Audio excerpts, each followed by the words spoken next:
Hi good morning my dear forward peoples in the world. உலக மக்களே வணக்கம். படித்ததில் பிடித்தது சின்ன சின்ன செய்திகள். காமராஜர் காலில் விழுந்த கண்ணதாசன். கவிஞர் கண்ணதாசனுக்கு ஒரு விழா எடுத்தார்கள். அதில் பெருந்தலைவர் காமராஜர் கலந்து கொண்டு சிறப்பித்தார். கவிஞர்களும் சரி, எழுத்தாளர்களும் சரி, உணர்ச்சி வசப்பட்டவர்கள். கண்ணதாசன் காமராஜர் காலை தொட்டு வணங்கினார். அதை பார்த்த ஒரு சிலர் காலில் விழுந்ததை தவறு என சித்தரித்து பலவாறு பேசினார்கள். அது பற்றி கண்ணதாசன் கூறியது: காமராஜரின் கால்கள் தேசத்துக்காக சத்தியாகிரகம் செய்ய போன கால்கள், சிறைச்சாலையில் பல்லாண்டு உலாவிய கால்கள். என்னுடைய கால்களுக்கு அந்த பாக்கியம் கிடைக்காது. என்னுடைய கால்களுக்கு அந்த பாக்கியம் கிடைக்காததால் தான் என் கைகளாவது அந்த பாக்கியம் பெறட்டும் என சொன்னாராம். சினிமா தயாரிப்பு. தமிழ் சினிமாவில் தயாரிப்பார்கள், தமிழ் சினிமாவில் தயாரிப்பாளர்கள் என்று விரல் விட்டு எண்ணக்கூடியவர்கள் இருந்தனர். உதாரணம் AVM, Vasan, Jayanthi films, Saravana pictures, Devar films என இருந்தனர்.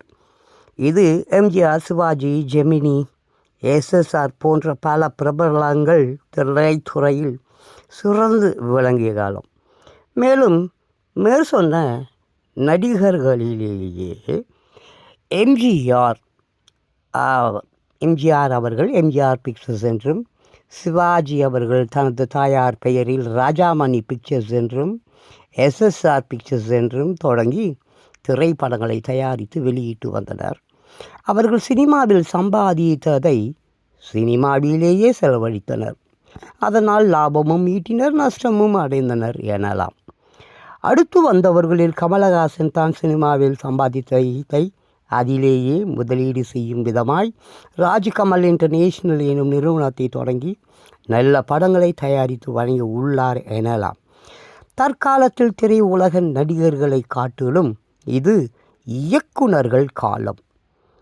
பிரபல தமிழ் பட இயக்குனர்கள் ஷங்கர் தான் சினிமாவில் சம்பாதித்ததை அதிலேயே முதலீடு செய்யவும், தன்னிடம் உதவியாளர்களாக இருந்தவர்களுக்கு உதவி செய்யும் விதமாகவும் எஸ் பிக்சர்ஸ் எனும் நிறுவனத்தையும், திரு ஏஆர் முருகதாஸ் 20th செஞ்சுரி எனும் நிறுவனத்தையும், இயக்குனர் பிரபு சாலமன் திருப்பதி பிக்சர்ஸ் எனும் நிறுவனத்தையும், இயக்குனர் பாலா அவர்கள் பி ஸ்டுடியோஸ் எனும் பெயரிலும் திரைப்படங்களை தயாரித்தும் தனது உதவியாளர்களுக்கு இயக்க வாய்ப்பு வழங்கி வருவது என்பது வரவேற்கப்பட வேண்டிய விஷயமாகும்.